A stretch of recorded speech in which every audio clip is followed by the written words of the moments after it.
Belle affiche pour ce premier match du championnat au Tivoli, puisque l'Union Royale La Louvière Centre recevait l'Union Saint-Gilloise. Une première à domicile plutôt émouvante pour Danny Yost. Quand vous avez joué 26 ans dans un club, 10 ans comme dans les jeunes, 16 ans comme en équipe première, 10 ans, presque 10 ans capitaine, ça fait quelque chose toujours, mais il n'y a rien à faire. Le football, c'est le foot, le sport, c'est le sport, et on ne pense plus à ça, on pense qu'il y a une chose à gagner.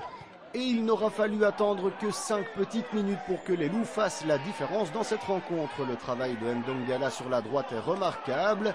Il dépose la balle sur la tête de Fileccia qui ne laisse aucune chance à Sadin, le portier bruxellois. Départ rêvé pour les Loups et leurs supporters, 1-0. Ce but d'avance aurait normalement dû permettre aux joueurs de Danny Yost de se libérer totalement, mais ce n'est pas vraiment ce qu'il va se passer.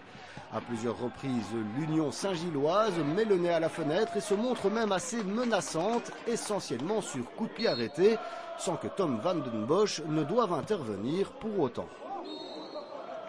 À la 37e, Jamaïque Van Damme, pourtant dans une position idéale, croise beaucoup trop sa frappe au moment de conclure.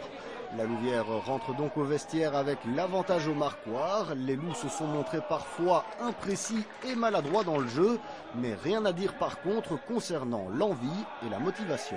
Ce qui m'importe le plus pour le moment, c'est l'état d'esprit du groupe. On le voit, un gros état d'esprit, et ça fait énormément plaisir à voir. Ils travaillent l'un pour l'autre.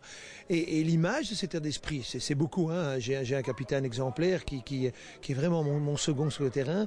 J'ai une image de notre ami Dieu merci qui travaille en paire de balles. On m'avait dit qu'il ne travaillait pas en paire de balles, mais tout le monde travaille. En deuxième période, c'est encore Ndongala qui sème la panique dans le rectangle bruxellois. Malheureusement, son centre pour Ngadrira est un peu trop puissant. Les troupes de Danny Yost veulent faire le break pour éviter la même mésaventure qu'à Maas Mechelen, et ça se sent. Ngadrira encore et Fileccia multiplient les offensives et sont à 2 doigts de doubler l'écart. Mais à chaque fois, ils se heurtent à un Sadin attentif et intraitable. L'URLC reste donc à la merci d'un retour de l'Union Saint-Gilloise et en fin de partie, les Loups se font d'ailleurs très peur.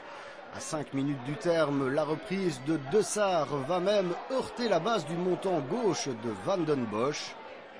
La Louvière ne craquera cependant pas et elle empoche la victoire. Après avoir affronté 2 gros morceaux, le bilan de 4 sur 6 est très bon. Il permet surtout au club de repasser en positif au classement général. On est repassé en positif avec 1 point, mais n'oublions pas qu'on perd 1 point par tranche. Ce qui veut dire qu'on peut toujours être champion de cette tranche. C'est loin, mais ça, les gens doivent le savoir.